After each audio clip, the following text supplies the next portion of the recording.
Nung binato mo siya ng toothbrush dahil masakit na yung mga malulutong na salita niya, gumanti siya at Oo, yun po ang naging dahilan. Nagsabunutan po kami. Hindi ko po si masabunutan dahil wala po siyang buhok. Yung damit na lang po.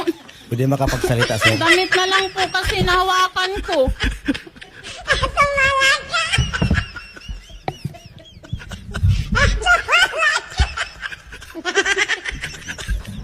sabi mo kasi ba, nagsambunutan kami. Paano sambunutan? Po, yung damit lang po nahawakan ko. Kaya ako po yung nahawakan niyang paganyan, inuntog siminto. Ganun po nangyayari po nun. Kulat ka sa... Tama. Diyos ko po.